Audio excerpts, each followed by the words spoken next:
David Bailleul, bonjour David. Bonjour, comment allez-vous Laurent? Ça va et vous? Parfaitement. Ça va, vous êtes remis de votre week-end? Un peu fatigué parce qu'on a continué les activités municipales quand même, mais coup de Kerquebranche a été magique. Alors, David Bailleul, qui est à la fois maire de la ville, mais aussi magicien, c'est vous qui organisez ces maîtres de la magie. À vos côtés, il y a Mathieu Stemson. Bonjour Mathieu. Bonjour. Soyez le bienvenu. Vous êtes l'heureux gagnant de la grande soirée de vendredi. Alors, on rappelle ce que c'était vendredi, David?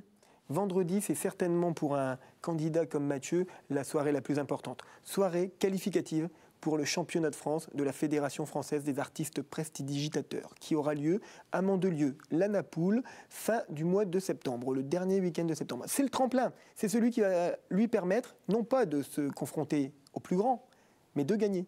Parce que moi j'ai vu son numéro, il va gagner le championnat de France à Mandelieu, la Napoule. Avec quoi vous avez gagné, Mathieu, ce rendez-vous de coup de Kerquebranche? C'est une totale création que j'ai intitulée le 4e mur.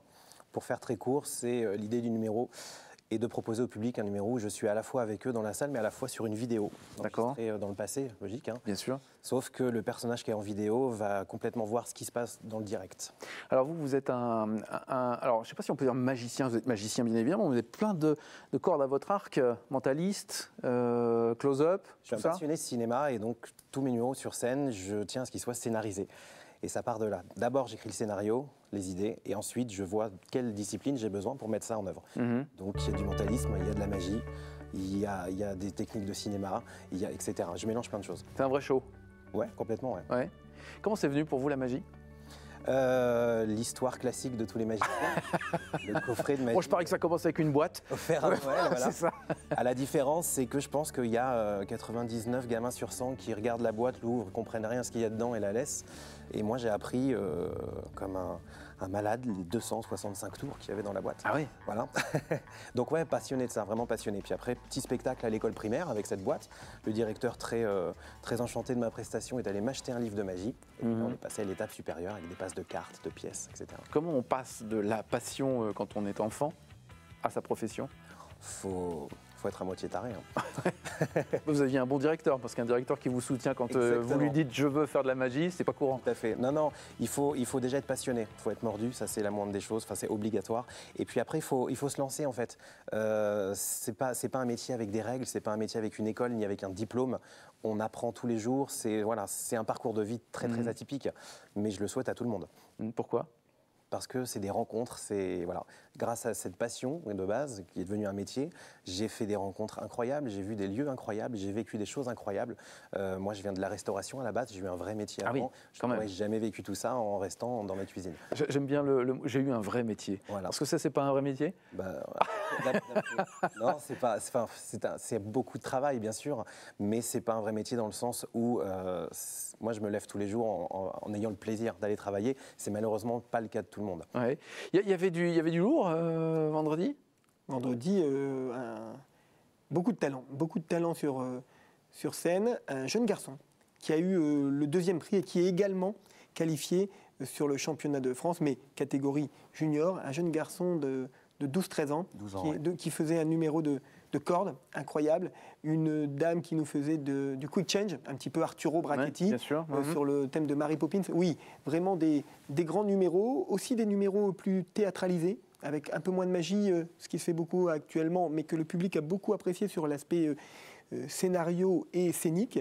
Et puis un grand gagnant qui était vraiment cette année au-dessus du lot et qui d'ailleurs a été le lendemain à la hauteur des vedettes de la soirée de gala, puisque au niveau de l'applaudimètre, eh bien, il a remporté des suffrages importants. Derrière le maître Éric Antoine, mais peut-être juste devant le maire.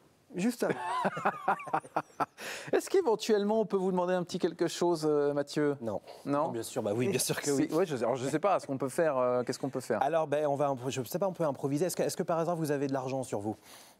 Non. Par hasard, même des pièces? Rien, j'ai rien. J'en ai emmené, bien sûr. Mais on se lève alors, attention. Je vais quand même vous faire vérifier parce que des fois les gens pensent que c'est truqué. Est-ce que ça vous dérange de bien regarder en fait cette... Non, c'est une pièce de 1 euro qui est un peu plus classique, qui n'est pas truquée, il n'y a rien. On est d'accord qu'il n'y a rien dessus? Il n'y a rien dessus. Ok, alors je vais juste reprendre la pièce comme ça et on va juste faire ça comme ça, juste ici. 1, 2, 3. Regardez bien la pièce. 1, 2, 3. Ah oui. D'accord. Alors, je ne sais pas si on peut. Je ne sais pas si vous la voyez bien, les amis, parce que là, elle est un peu en bas, la pièce, pour le coup. Mais regardez, c'est incroyable, cette pièce vole.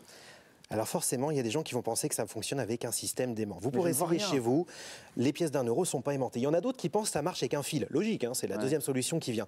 Alors j'ai une question. Si vraiment il y avait un fil, comment la pièce ferait par exemple pour passer mais ici? alors, je vous assure. Techniquement, ce ne serait pas possible. Je vous assure, je suis là, je vois, il n'y a rien.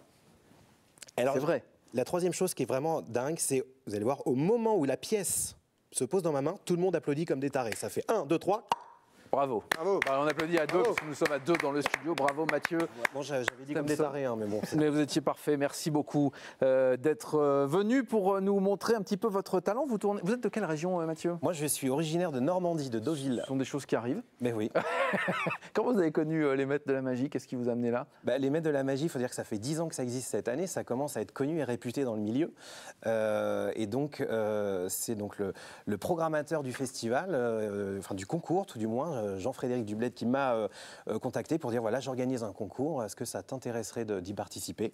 Et je lui ai dit avec grand plaisir. Allez, banco. Et voilà. Et puis c'est parti comme ça. Le bilan de cette 10e édition en quelques mots? Incroyable, on est sur presque 1700 spectateurs sur les 3 jours, 290 enfants sur le petit déjeuner du dimanche matin où tous les magiciens étaient présents, où Mathieu était présent, où bien sûr Éric Antoine nous a fait 1h30 de partage avec les enfants. Chaque enfant est reparti avec une photo, lui et la star, incroyable.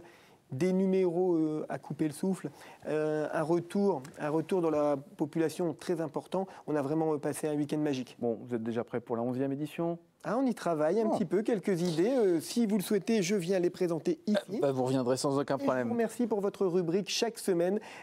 Ah oui, c'est un nouveau chroniqueur Un magique. jour à Tours, le maire de Coudekerque-Branche vient vous apprendre un petit tour. Un grand merci messieurs, merci à tous les deux. Sachez que l'émission Région en fait revient sur cette aventure des maîtres de la magie lundi 23h sur WEO et dès maintenant sur weo.fr.